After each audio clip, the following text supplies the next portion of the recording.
Thank you very much, everybody. Wow, what a crowd this is. Whoa. Whoa. Wow.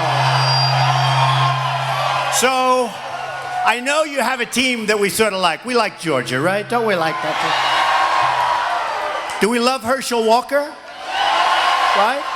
You know, Herschel endorsed me the other day. We love Herschel. We could use Herschel here today, don't you think? For the game. So I said, we'll start this early because I want you folks to get out for the football game, but somebody said, no, we'd rather do this. Is that right? I don't know. Maybe. I really appreciate, this is some crowd, and they have so many people outside can't get in, which is only good for you because you know real estate. You did it. You did it.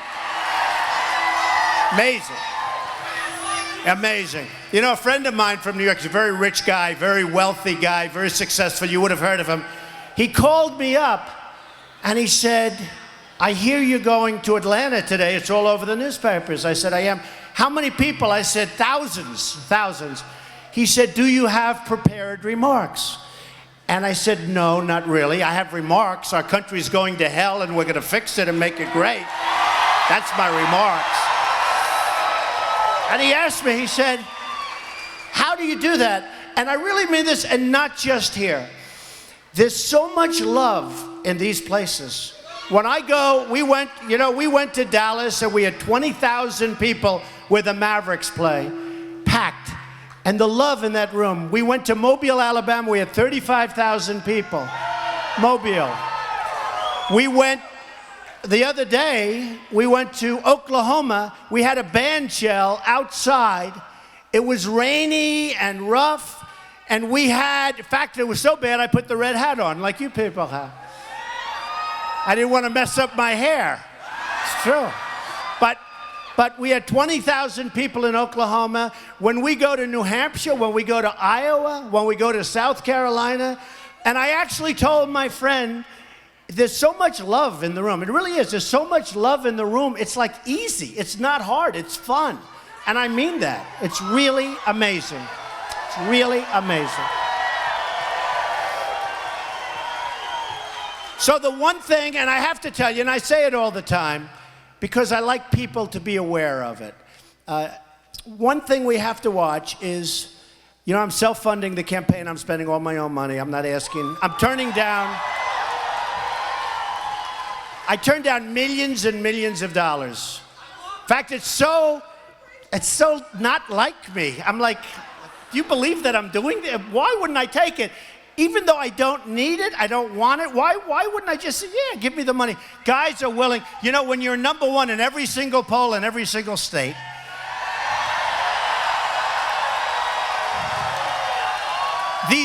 these money guys, some of whom are friends of mine, lobbyists, special interest donors, they come out of the woodwork. Don, I'd like to meet with you. I'd love to be involved with your campaign, you know, because what they want to do, and I was there, folks. Who knows it better than me? I was like the fair-haired boy. I was totally establishment. You know, now they're saying Trump is anti-establishment. Well, 3 months ago, I was totally establishment. I used to give fortunes. I gave $350,000 to the Governors Association. I gave so much money, and you know what?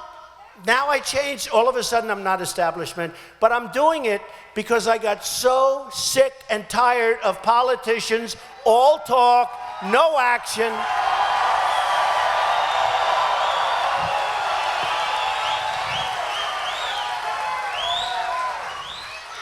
And you know, you had John McCain ran and it didn't work out. And frankly, you know, look, he tried. But honestly, he had a tough one because with what was happening when that election took place, that wasn't so easy. You have Mitt Romney, he really let us down. It was sad because that was one that should have been won. I mean, he had a guy, a campaign manager, Stuart Spencer, the guy's terrible. And now he's selling a book, he's trying to sell a book. And he goes, well, I don't know if Trump is going to win. I don't think he's going to. This guy is a loser. I've been criticizing him for the last 2 years. And then they ask him questions. But you know, when Romney lost so badly, because I was hoping that he'd do great, and he should have done great. You had a failing president, and he should have done great. And somehow people weren't inspired. You didn't have rooms like this, believe me, that I can tell you. People were not inspired. And I'm always, all my life I've been backing people. I'll back anybody. Look, I was a businessman. Some people, but you backed a Democrat. Of course I backed whoever wanted, I backed. I was a businessman. They were always so good to me. They were so good to me. So what happens, that was something that should have been won. And Mitt is a good guy, but it didn't work. I don't know, did he choke? Something happened. And I said, we're not gonna let it happen again. We're not gonna let it happen again. It's not gonna happen again. But we have to be careful about two things. Number one are the PACs, because they've raised hundreds of millions of dollars. Much of it I could have had. I mean, when I tell a guy, I don't want your money, he goes to Jeb, or he goes to Marco Rubio, or he goes to these other people and they give it to them. That's the problem. Well, let me ask you then, I promise I won't do anything for him. Should I take the money? No. No? I was in Iowa, and we had an amazing place like this. And I went through a whole routine. I said, listen, it's so hard. She's saying, take the money. Take the money and run, right? Take the money and run. No, but I was in Iowa. We had a room just like this, thousands of people. But I did a long, big thing on it. I said, so here's the story. I promise you, I swear to you, let me take all of these many, many, many millions of dollars. Let me take them. I promise you that I won't do anything for the people giving me the money, okay? I said, so, and I thought they were all going to say, yes, take the money. The place went crazy. No, can't do it. So anyway, I'm the only one that's self-funding. I'm doing my own campaign. We're spending money. And here's the new story. I got to tell you this. I got to tell you this story, though. So I figured I'd have about $20 million spent up until this date, right? Ads, mostly ads. But I'm a business person. So on CNN, on Fox, on all the others, I'm like, they give me so much time. They give me, like the debates, every question was, Mr. Trump, Mr. Trump, and I'm saying to myself, what about these other people? I actually felt badly for them. And then when they started, and the last one was CNN, they start with me and then go, Mr. Trump. Then when they ask the other guy, Mr. So-and-so, or governor, or senator, Mr. Trump said this and that, what do you think? The whole thing, it was like crazy. It was crazy. It was crazy. But you got to remember, so you have these PACs. They have hundreds of millions of dollars. They're going to spend this money on the other candidates and probably attack ads, as they call them, on me. Rush Limbaugh said, no human being has ever received so much incoming as Trump. Incoming. I'd never heard that word before. It was a cool word. I think of it as being like bombarded with shells. He meant bombarded by bad media. But no individual has ever. And if you remember when I announced, and it was tough, it takes guts to run for president. It really does. It really does.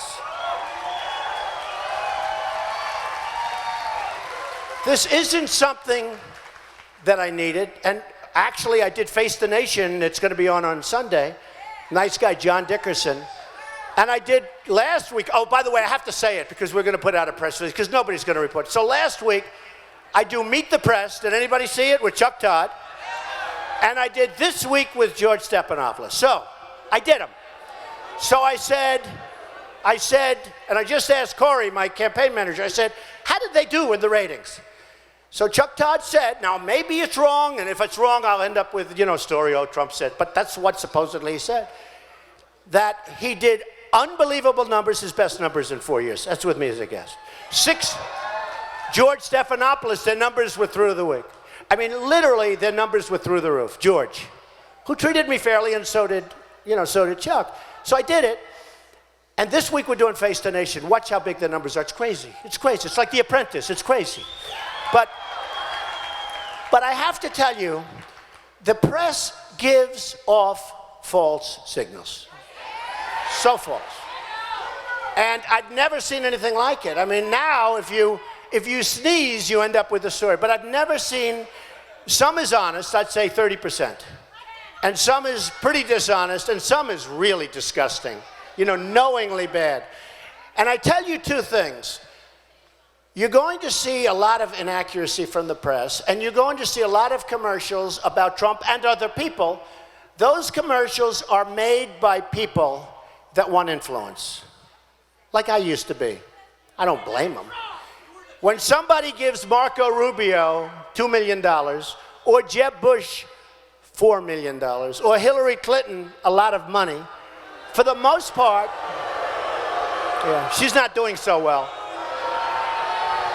I mean, honestly, she shouldn't be allowed to run. No, she shouldn't. No, she shouldn't.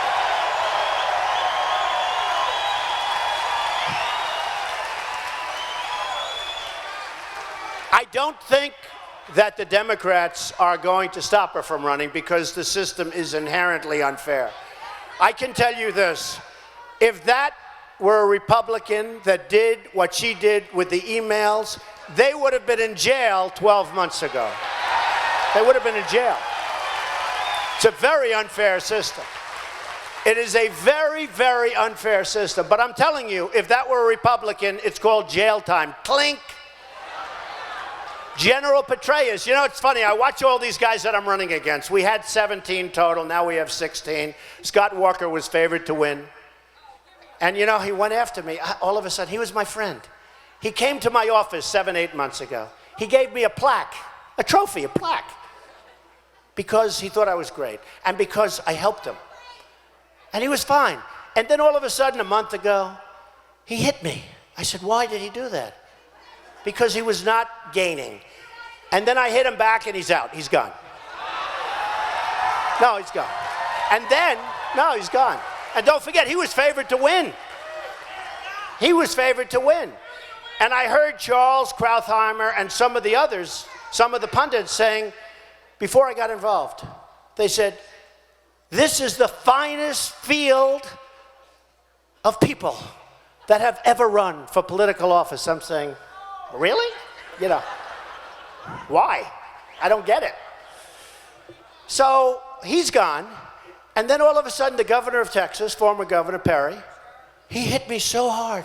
I couldn't, and he was a friend of mine, take me out to dinner. Come to Texas. We love you, Donald. You're the smartest person on earth. Come to Texas. And he's the nicest guy. Then all of a sudden, a few weeks ago, he announces he's going to have a news conference to make a speech on me. I say, what did I do? And he made the most vicious speech. And he was at 5, and he went down to 0. Right? And he's gone. No, it's crazy. And he's gone. Then you have Lindsey Graham. Oh, he was vicious. Remember the cell phone? So Lindsey Graham calls me up a few years ago. And he said, Mr. Trump, you're fantastic. Unbelievable job you're doing. And he asked me to do him a favor. I won't tell you what the favor was, but it was actually honest, which is unusual for a politician, okay? He asked me to do him a favor. And then he asked for campaign contribution, which of course is like part of the thing. Usually when I'm getting ready to hang up on a politician, I say, okay, come on, I gotta go, let's go, what else? Well, do you think you could help me out a little bit? Anyway, and for some reason, he left me his cell phone number, right? And I had it down, it was like 4 years old. I had it down in a stack, I call it the waste stack. You know, it's waste. And somehow I'm going to make, and I see this number sitting there. I said, wow, I wonder if it still works. And I held it up. But he was at 4 or 5. And then he attacked me. And I attacked him back. And you remember with Perry? Perry said, Donald Trump shouldn't be on the same stage with some of these people. These governors and senators. He meant governors and senators. No, think of it. So I'm saying, look, I know him. In a couple of cases, you have failed governors, failed senators, not particularly smart people in many cases. And I'm saying to myself, I shouldn't be on the same. So here's what happens. Went to the best school, very smart. I have a good gene pool. My uncle was a professor at MIT for a long time, one of the great people. But I'm saying to myself, I wrote The Art of the Deal. Do we have Art of the Deal, right? One of the great selling business books, probably the best selling business book of all time. All of these things I did. And then I went out and I made a fortune. And believe me, I had a small start. I had a father who was great. But you know, you can always tell the haters, I'm doing a book. And it's a rough book. It's going to talk about the problems that we're in. It's coming out in 3 weeks. Crippled America. That's the name of the book. crippled America, because whether we like it or not, that's what we have now, okay? That's what we have now. But you always know, my father was a Brooklyn builder and a great guy, my best friend in the world ever. And he taught me so well. But you always know when you're dealing with scum. And what I dealt with the press, they said, this is Brooklyn, New York, Brooklyn and Queens. Now, we know Brooklyn and Queens. It's wonderful, but it's Brooklyn and Queens. And I always wanted to go to Manhattan. And you always know you're in trouble when somebody says, yes, his father gave him $200 million to go to Manhattan. My father thought I was crazy to go to Manhattan. And my father didn't have $200 million. That's a lot of money. But you always know, and by the way, he loaned me a tiny bit of money, and he thought I was nuts. But he said, you know what? I have such confidence in my boy. And I went to Manhattan, and I made a fortune. And I only tell you that, I only tell you that because it's important. It's important to know, you've seen what's happened all over the world. They all said, Trump will never run. The pundits, you know, the pundits. Trump will never run. Then I announced I'm running. They said, oh, what happened? Then they said, he'll never file Form A or whatever it's called. That's where basically you sign your life away to federal elections, right? He'll never file it. I filed it. They said, oh, that's strange. Then they said, he'll never file his financials because maybe he's not worth as much as everybody says, right? Now, my financials were over 100 pages or about 100 pages, and I mean detailed stuff, and I filed them ahead of schedule. Some of the politicians asked for extensions, and they had 1 page, and they have nothing. They have nothing. So I have almost 100 pages of stuff, and I filed my financials, and they went through them. Oh, did they? Oh, they thought, oh, finally. You know, I'm a private company. Nobody knows what I have. Forbes doesn't know me. Forbes said I'm worth $4.5 or $5 billion. They put me on the cover of the magazine. But they don't know what I have. I'm private. But now all of a sudden, I filed these papers, and they're very detailed. And people said, wow, he's really rich. They couldn't believe it. Not only rich, you know what? I have some of the greatest assets anywhere in the world, some of the great real estate in the world, 57th and 5th, and 40 Wall Street, and Doral in Miami that you know, and Turnberry in Scotland, and some of the greatest things. Bank of America building in San Francisco, big chunk. 1290 Avenue of the Americas, among the biggest floors in Manhattan. So many different things. And people said, we didn't know this. I built a great company. The reason I say it is because we are going to put whatever that talent is up here to work for our country. That's what we're going to do.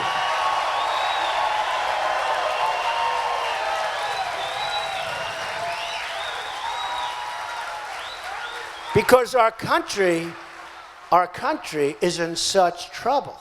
Now, the thing that most amazed me, I was asked just a little while ago at the press conference. First of all, I'm with some of the greatest people. I'm with about 40 pastors and ministers that came here from all over. Where are they? Where are they? I love them. So much for us, and so great. They came from all over the country, and I love them, and they're just great people. And we appreciate that you're here. Thank you very much. We so appreciate it. And Mr. 999, where is he? Come here, Herman. 999. When he said 999, I said, what the hell is that? But he had a good thing, right? Herman Cain. Great job, Herman. Thank you. Your family looks beautiful. Great guy. A great guy. So we have to get the word out. And the word is going to be distorted 2 ways. It's going to be distorted by money, and it's going to be distorted by the press. Because the press is very dishonest, most of it. Very dishonest. These people back there with the cameras, see the people? Look at all those cameras back there. Look.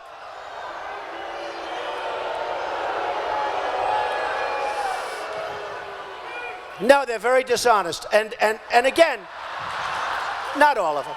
You'll see, you see the madhouse. There's Katie Tur of NBC, who's actually been better over the last couple of days.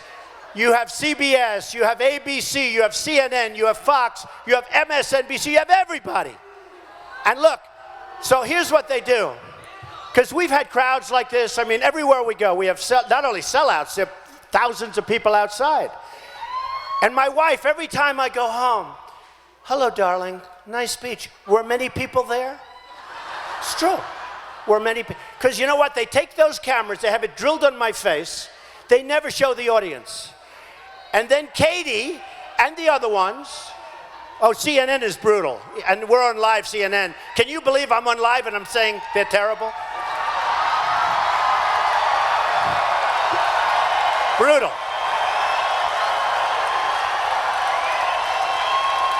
They're brutal. But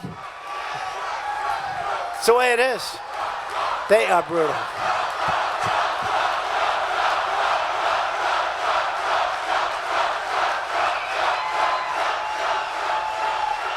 So I go home and I say, so Melania, let me ask you, how was I? You know, and people would say he's got a big ego. Let me ask you, men, women, anybody up here, you're up here for an hour, hour and a half, you're talking, you don't have teleprompters, I don't have teleprompters, right?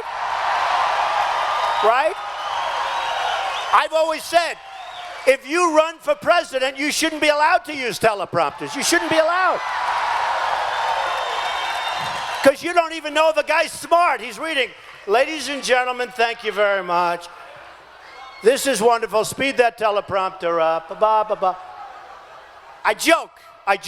But you shouldn't be allowed to use teleprompters. But I don't have speeches either. And I've gotten, you know, good credit for that. But I get up because I'm speaking from the heart. You know, if you read a speech, it's true. If you read a speech, or if you have these stupid teleprompters that black out. I mean, Hillary had one the other day. I never saw this one. She's outside, and it was sunny, and she's reading off the teleprompter, I don't like Donald Trump's tone. Now think of it. We have people whose heads are being cut off. They're being mutilated, maimed. They're being killed. Our border is a mess. Crime all over the place. People being drowned over in Syria and other places. In jail because they're Christian. And we don't get them back even though we give $150 billion to Iran because we have stupid leaders. And Hillary is reading off her teleprompter about tone. And Jeb Bush said the same thing. He said tone. But one thing, and I said, you know what I said to tone? We need tone. We need tone. These people, whether it's Marco or Jeb, it's all political stuff. It's so, you get so tired of it. Carly, it's that, you know, that staccato, like a machine gun after 10 minutes. Oh, please. You can't take it anymore. And then you look at the record, it's one of the worst I've ever seen. She got worst CEO in history. Now, that's not a good sign. It's not a good sign, but she's a nice woman. Okay, please. And Jeb is nice, and Marco's nice. But Hillary has these and because it's outside, I don't know, they were massive. They were so big, and they were painted black on the back because it was outside. I guess I never saw it. At least usually it's clear glass. And I saw the audience, of which they had about 200 people, by the way. They didn't have 10,000 or whatever the hell we have. I mean, this is a huge amount of people.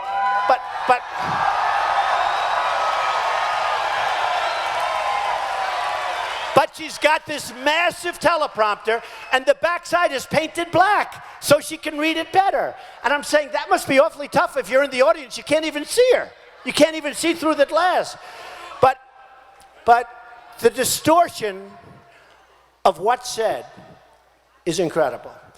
And, you know, the other day, I was talking about, and I actually think they're all nice people. And I know most of them, and for the most part, they're nice people, but I don't care if they're nice. Honestly, I don't care. It's time that we get somebody, because I think I'm a nice person. I love people. I love people. I love the people in this room. I love people. But I'm so tired of seeing our country ripped to shreds by China, by Japan, by Mexico, by Brazil, by Saudi Arabia, by everybody. I mean, give me a list. I'll read every country in the world. Everybody. We have people representing us that are incompetent, and probably, in many cases, they happen to be stupid. I'm sorry. So, we have a problem because my word is being so distorted. It's so incredible. And I think you can see I'm having a good time. I really am. You know, they said to Jeb Bush, he was like this. They said, "Are you having fun?" Yes. They said to Marco Rubio, "Are you having fun?" He's sweating like a pig. I never saw a guy sweat like this. The sweat is pouring down. Now think of this. Now we all agree Putin is a pretty tough customer, right?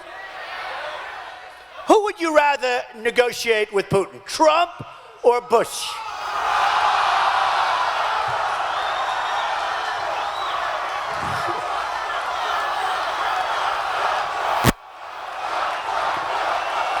How about Hillary? How about that one? How about Hillary? Billions of dollars are missing from the State Department. You know, that's like a little story. Billions of dollars are missing from the State Department. And I'm saying to myself, it's like a little story.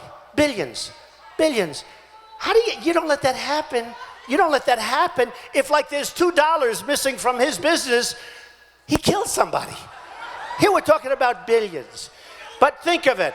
Hillary. And you know, you do need energy. You do need energy. And that goes for more than Jeb. You know, I said Jeb is a low energy individual. And we need strong. I think Rubio is a low energy. But here's the problem with Rubio. When you sweat that much. Now think of it. So you have Putin, he's sitting over here. And he's waiting to kill the stupid Americans because he's been just destroying us so badly. So he figures, oh, and a guy walks in and he's soaking wet and sweating. Hello, hello, can I have some water? And Putin's sitting there, what the hell kind of stuff is this? This is not exactly a poker player, folks. Not exactly a poker player. This is what we have. No, this is what we have. So, and I don't mean to pick on Rubio because I think he's a nice person. I don't mean to pick on Jeb Bush. I think he's a lovely person. I think they're lovely people. But that's not going to make our country great, folks. Not going to happen. And Hillary is sure as hell not going to make our country great. Not going to. It's going to be the same old stuff. It's always the same. It's whitewater. It's always the same. It's always like problems. It's always like they're problems. So, let's get back to my 2 points. So, we have two pretty big problems. The press is totally dishonest, meaning a big portion of them. And you're going to have hundreds of millions of dollars of ads, both positive and negative. In fact, I'm leading the polls, and somebody came back to me last night. They said, "Oh, Mr. Trump, I think it's over. I think you've won." I said, no. When you have $200 million of attack ads, who the hell knows what's going to happen? I don't know. They'll make up this crap. And by the time you prove them wrong, you know, what difference does it make? Because it's lies. It's horrible. So you have that. You have hundreds of millions of dollars of phony advertising given to these PACs, which, by the way, are a disgrace. By the way, you know, the candidate's not allowed to talk to the PAC, right? They're not allowed to talk to the PAC. You think that Bush is talking to his PAC? Do you think that Hillary is talking to her PAC? Not allowed to, by the way. Not allowed to. I don't. Somebody said I have 5 or 6 PACs. People form these. I don't even know who they are. I have no idea who they are. I saw 2 guys on television. They said, yes, we're in charge of such and such a PAC. I said, who are these people? But we have a problem where you're going to have a lot of false messages put out over the next 3-4 months. And I love the people in Iowa, love the people in New Hampshire, love the people in South Carolina. Those are your first 3. Doing great there, but I just don't know. You know, I had a very bad situation. I had this crazy Club for Growth. You ever hear of it, Club for Growth? It's a conservative think tank. Well, I never heard of it. But I heard it was, so they wanted to come up and see me. They came up to see me. You know what? When they say Club for Growth, you know what they're talking about? The growth of their wallet. That's what they're talking about. So the guy comes up to see me, tells me about the Club for Growth. I'm falling asleep listening to him. He's the president. I think he used to be a congressman, so he's well trained. I think he used to be a congressman. And that was it. Then he asked about money. Would you make a contribution? I said, really? Hey, we can have billions, but you know, you still like to watch your money, right? Don't we watch our money, right? You don't want to be stupid. So anyway, I forgot about him, totally forgot. It was not a memorable performance he gave. Then what happens is a week later or so, I get a letter from the Club for Growth. Would you contribute $1 million to the Club for Growth? I said, are these people crazy? Who are they? And I forgot about it. We told him no. And all of a sudden, he has a news conference attacking me. That's politics. And then in Iowa, they spent, listen to this, $1 million on ads against me in Iowa. And it was terrible. I mean, I said to myself, now here's the good news. They used the best pictures. I look so good in those pictures. I'm trying to find where they got them. Because they're stupid. They said 20 years ago, he wanted a tax increase. By the way, I just put in papers asking for a major tax reduction, bigger than anybody else. And some other things. But I was like a young guy. I looked so handsome. I said to myself, oh, I wish I still looked like that. It would be great. So anyway, but that's politics. They're very dishonest people in this business. You know, I'm in real estate, and a lot of Manhattan real estate, and real estate all over the world. And you know, those are tough cookies. They're like little babies compared to these crooked politicians and the crooked press. They're really babies. So you have a problem. So we're going to have a lot of ads come out. And the reason I talk about it is so that when you watch television and you see an ad paid for by the group for so-and-so, which you know is one of the candidates, remember it's a phony deal. Just remember. The other thing is this, and important. When the press covers this event today, you watch. They'll never say how many people are here. Although if it's somebody other than me, they might. Because I saw the other day in Las Vegas, I had a packed house.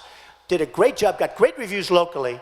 But the national press, it was amazing. It was an amazing event. Now, what I tell the press to do all the time, because they keep, I told you my wife to finish that, so I say, how was it? How was it? And they go, and she goes, were there many people? Now, what they do is they put on your face, and they refuse to do. So what I'm going to do is span out. Show them the crowd, press. Show them the crowd. Show them the crowd. Look, they're not turning the cameras. They don't even turn the cameras.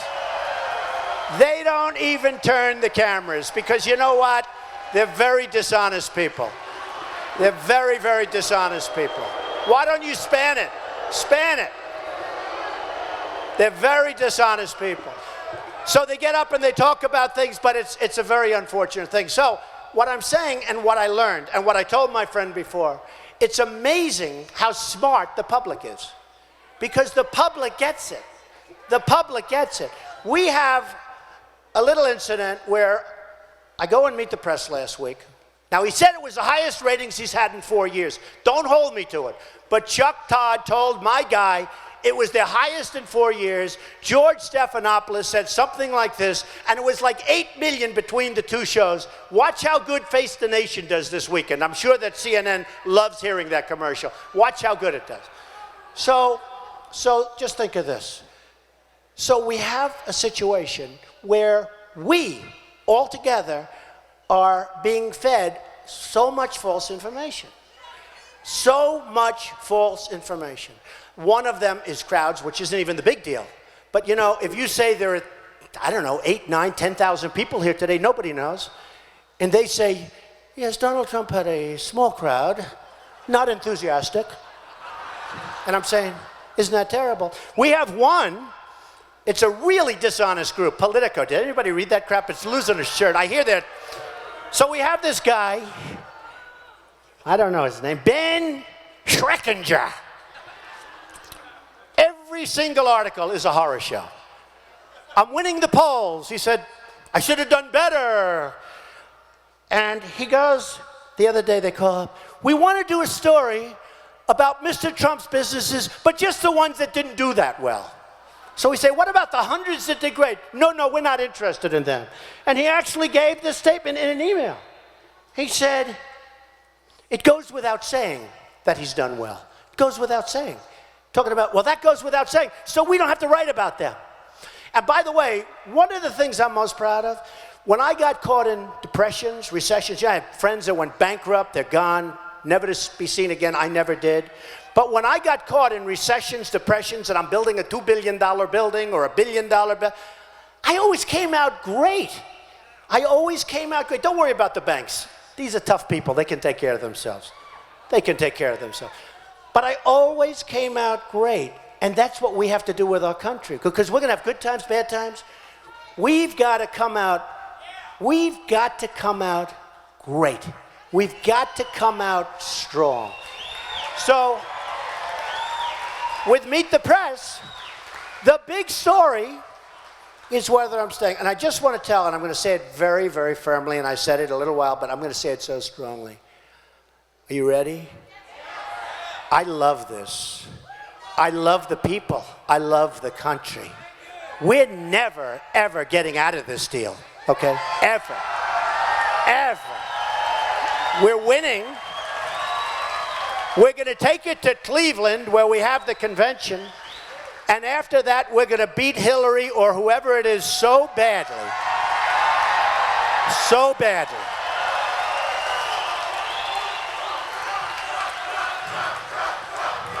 Thank you. Thank you. No, I wanted to make it clear. I wanted to make it clear. I really wanted to make it clear because I love doing it, but I don't love doing it because I'm having fun. I love doing it because of the end game, because I know, just like all of these red hats and the white hats make America great again, I know we can do that. I know 100% we can do that. It's not even going to be that hard. We can do it. It's not even going to be that hard. When you look at the gross incompetence of our government and the way it's run, the way our government is run, it's not going to be that hard. Let me give you a few examples. And I put in a tax plan, and it's been met very nicely. I mean, it's a very big tax cut. It's going to be, I think, very dynamic for the country and for the economy. And a lot of people have said, really fantastic. And of course, you're always going to have critics, but a lot of people have said, great. But more importantly, we're going to do a lot of cutting. We're going to get rid of Common Core, which a lot of people...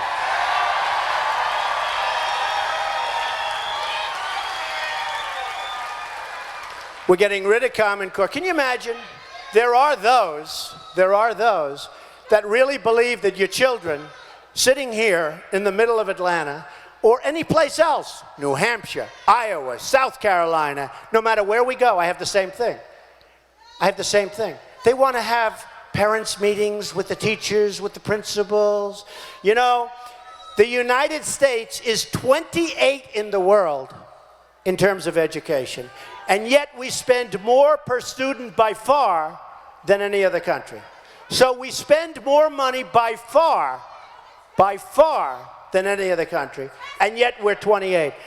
And then you have a Jeb Bush, and you have others that I'm running against. I'm trying to be so nice to these Republican people. I really am. I'm doing my best, but it's hard sometimes. Because you have these people, they want Common Core. Why they want it, who the hell knows? Because it's not even close. So we're going to get rid of Common Core. We're going to build up our military so strong and so powerful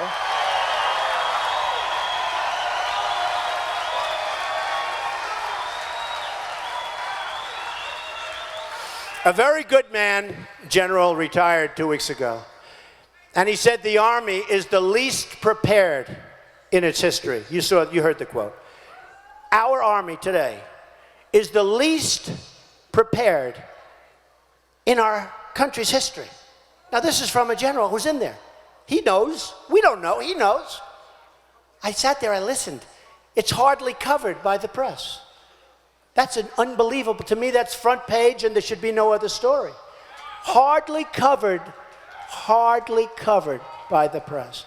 You look at our military, we send over to our allies, who are all a bunch of thieves for the most part. Listen to this, and I've said it.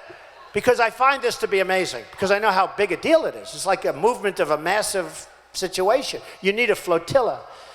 2,300 Humvees with armor plate, the best in the world, that if our young people were in those Humvees instead of the crummy ones they had, we wouldn't have the wounded warriors in the shape they're in. We wouldn't have them. They're our greatest people. They're our greatest people. So we give them to our allies. A shot is fired in the air, and the enemy takes all of them because our allies run, ripping their uniforms off, running, leaving these unbelievable, expensive machines. But we're not talking about 3 machines. We're not talking about 5. I thought it was like, they didn't say 2,300, did they? 2,300 Humvees, heavy armor plate, the best in the world. Because we can do it better than anybody, folks, that I can tell you. The best in the world. A shot is fired in the air, and everybody flees, and the enemy takes it over, says, thank you, stupid president. Thank you, stupid Congress. Thank you, unbelievably stupid everybody. I just cannot understand how we can allow it to happen. We have incompetent people in Washington. So, we're going to build up our military bigger and better and stronger than ever before, and we won't have to use it.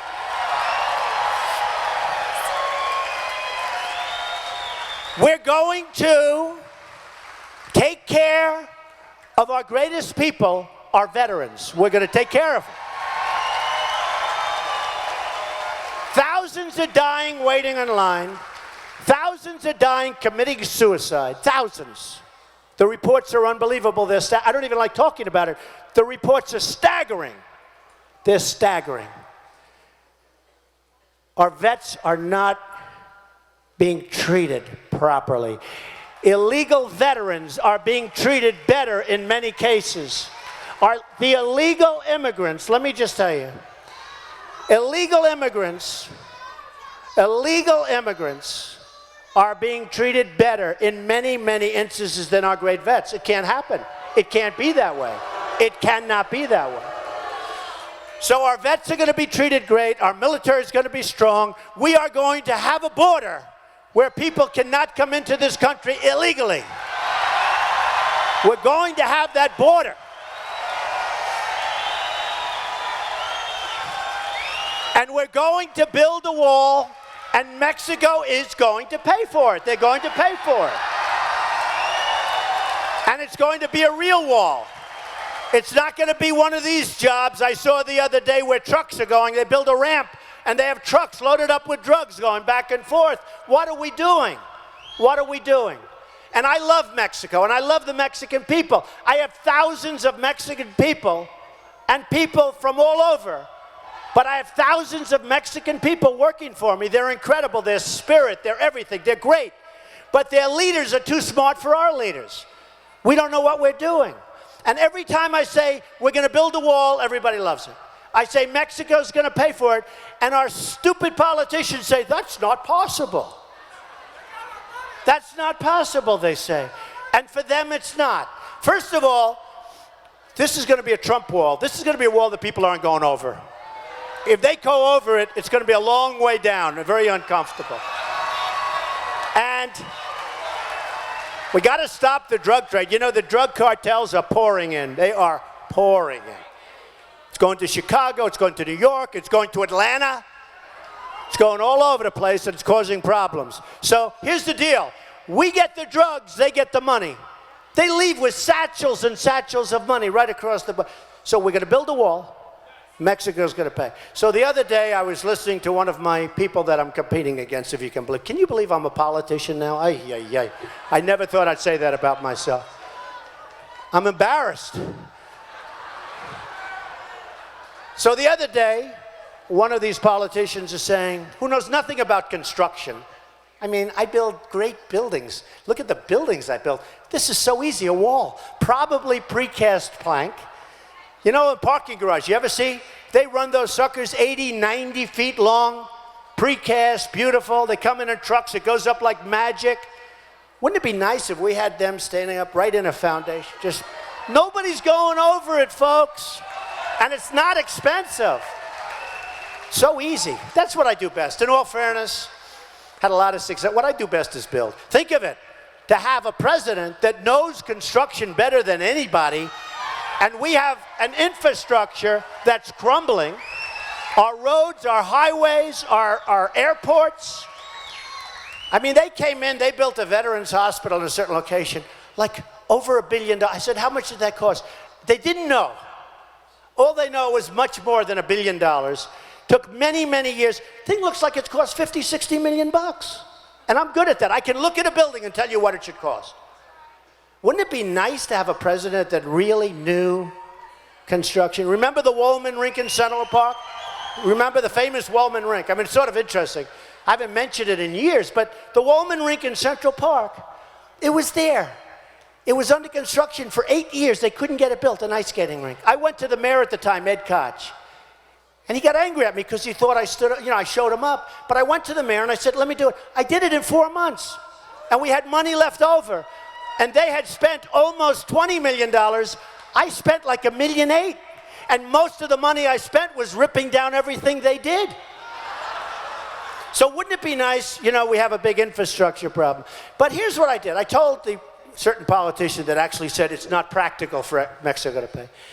So I asked one of my very smart people to go over and do a study, the trade imbalance, U.S. trade deficit, right? Between China and us, Japan and us, and Mexico and us. So let's go to the good news. Mexico was the least amount of money. Close to 50. Almost $50 billion a year. That doesn't include the billions of dollars that we give to Mexico for different reasons, none of which anybody knows. Okay? Now the wall is going to cost, they were saying $12 billion. I say we can do it twice as big, much better looking, because I want to make it good looking. I told one group, I don't want to be repeating myself, but I said I want it really good looking because someday they're going to name it after me. It's got to be good looking. The Trump wall. But, so what happens, so we're almost 50, it said 45, but almost $50 billion trade deficit with, and that does not include the drugs. You probably can add another 50 for that. So when I go, if you have the right messenger, now if you have some dope, hello, will you pay for the wall? Absolutely not. Oh, I'm sorry. Mr. President, they won't pay for the wall. Trust me, they'll pay for the wall. And you know what? I love Mexico. They're going to pay for the wall. You know why? Because they're ripping us off to the tune of hundreds of times what the wall is going to cost. Now, you need the right messenger. You need a person that can deliver the message. So let me just tell you. So Mexico is actually 45 billion, like 50. If they tell you 45, we know it's a lot more. Do we agree? If they say we have a deficit of 45, it's probably double that, but let's say 50. So we lose $50 billion trade deficit with Mexico. Japan, exactly. I think this guy's heard this before. $75 billion. $75 billion. $75 billion with Japan. Again, if they say 75, it's more. So what happens, and I've said this, I'm in Los Angeles 3-4 weeks ago. I see the biggest ships I've ever seen. The cars are pouring off these ships from Japan. We give them nothing. What do we get? We give them beef. It's true. You know what it is? A tiny fraction of what they give us. So they're making a fortune, and here's the beauty. China, $400 almost billion a year. And this has been going on for years. And then I watch Obama, our trading partner, China. I don't want partners like that. Our trading partner. So I have the smartest guys on Wall Street who are friends and enemies of mine. I don't care if I like them or not. Do we care if they're nice people? No. I have the smartest people on Wall Street. They're all lined up. We have the greatest negotiators in the world. We have the smartest people. but we don't use them. We use clowns. We use people that have no ability. We use ambassadors. We use Carolyn Kennedy in Japan. She's a very nice person because my daughter Ivanka said she's very nice, so I love my Ivanka. So if she says she's nice, she's fine. But we have Carolyn Kennedy. She's a primary trade representative. She's the ambassador to Japan. She didn't even want the job. They said, would you like it? She felt she was totally ill-equipped. But since when does that bother anybody? So you look at that, you look at what's going on there. If we can make those deals much better, I don't even say they have to be perfect, okay? How do you go from losing $400 billion to making money? I mean, that's like pretty tough, right? Even for my guys. Even for my guys. But if we can bring those numbers down massively, I don't mean like 399. I mean big league.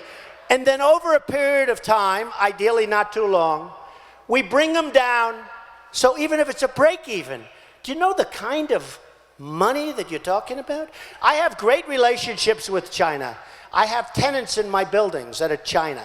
The biggest bank in the world is my tenant in New York. I know China very well. They can't believe they're getting away. They tell me, we can't believe we get away with it. They can't believe it. So I know these people. We can straighten out much of the economics of our country just by negotiating some of the bigger trade deals. Because if you look at China alone, you know, I said to a friend of mine, and he said, that's the coolest quote I've ever heard. I didn't mean it to be the way. I said, what China has done to the United States may be the greatest theft in the history of the world. I think it is. They've taken our jobs. Think of it. Think of it. They've taken our jobs. They've taken our money. They've taken our base. They've really taken our spirit. We feel horrible. I mean, every time you look, they go up 7, 8, 9, 10, 12%. Our first quarter, we were even. Who ever heard of even? We have more people coming in. We have more people coming in, and we're going even. How do you go even? Our first quarter, we were actually even. Our GDP. We can't let it happen. So I have the greatest people in the world lined up. So what we're going to do is the following. We're going to cut taxes. We're going to take care of our military. We're going to take care of our vets. We're going to repeal and replace Obamacare, which is a disaster. Which is a disaster.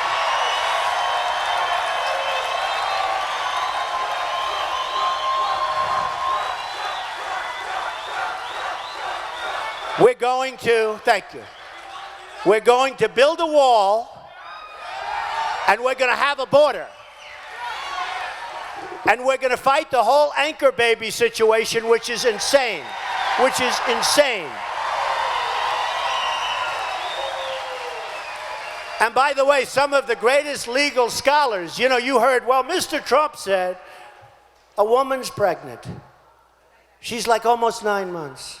They move her over to the border, and she's getting ready to have the baby. And they move her into the border because our security people and our patrol people, who are fantastic, our border patrol people are fantastic. I met with them 2 months ago. They're fantastic people, but they're not allowed to do the job. So they're going to put the baby's going to be born in the United States. Congratulations. You now have a baby for 85 years that we're taking care of. I don't think so. I don't think so. And this isn't Mexico. This is many countries. This is from Asia. This is from all over South America. I mean, the problem we have is we have a porous border. That's the problem. But this is from all over. But that's not what the 14th Amendment says. And in this, I have to tell you, I was a little surprised because a lot of people thought we needed a constitutional amendment because we always heard, if you're born here. Well, if you're born here to a person that's illegal, then it's violated, it's did. And the greatest scholars, legal scholars of the world, are telling me now that I'm right. The only one that's not telling me I'm right are the lawyers that you watch on television, the television lawyers. But I knew it couldn't be this way. So we're going to end it. Hundreds of thousands of people are born on our soil, and we say, congratulations, we're taking care of them for 85 years. I don't think so. I don't think so.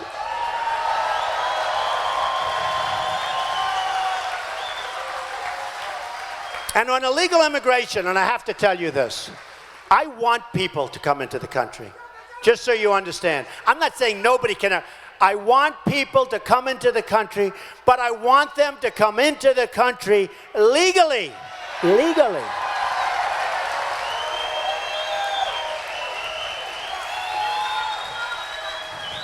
And when I made the statement that we have a tremendous crime problem, everybody said, oh, what a horrible statement. He doesn't like this country or that. I love those countries. I love those countries. But then you had Kate in San Francisco. Magnificent Kate, shot in the back by a guy that's been shoved over here 5 different times.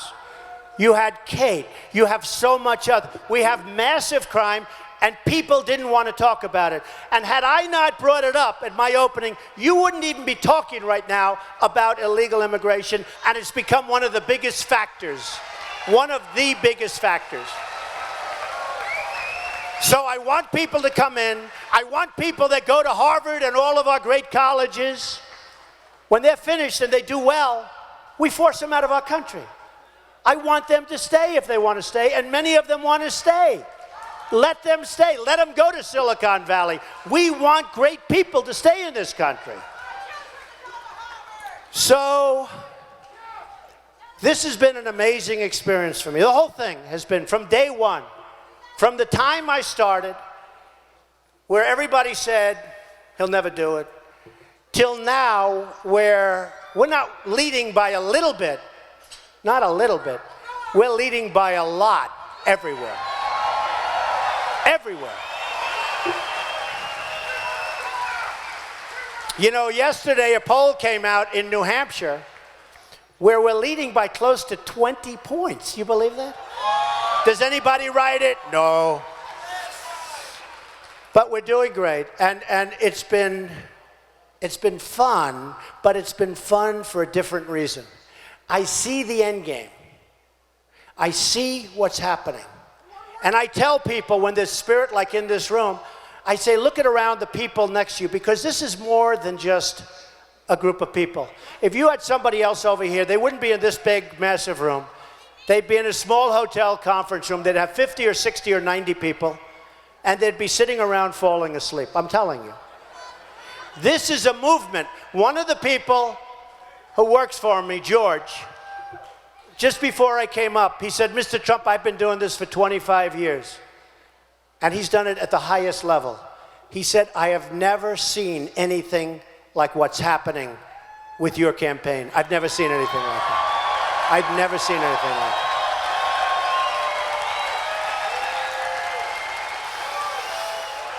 So, thank you.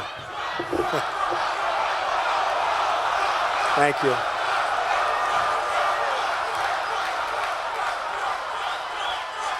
Thank you. So, we're going to get out. We're going to get to work. We are going to work so hard. I am going to spend whatever money is necessary. I don't care. And by the way, and because you're saying I can't do it, I will not take from all these guys that want to give it, okay?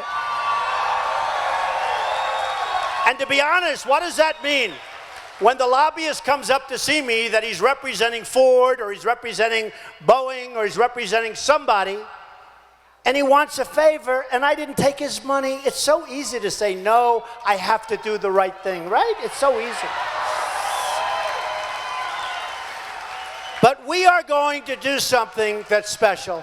This is, and you know, and I say it, they used to call it the silent majority. It's not silent anymore. It's not silent. And it is a majority. It is a majority. People didn't get out to vote in the last election with Romney. You know, if you look at the people, like yourselves, for some reason they weren't inspired. Everyone says you need this view, you need this, you need that. If the people got off their sofa and voted, the Republicans would have won. They weren't inspired. Something happened where they weren't inspired. There are plenty of us. There are plenty of us. Great people. And by the way, I think we're going to get a lot of Democrats. I even think we're going to get a lot of liberals, because you know what? They want to see the country get better. They want to see our country get better.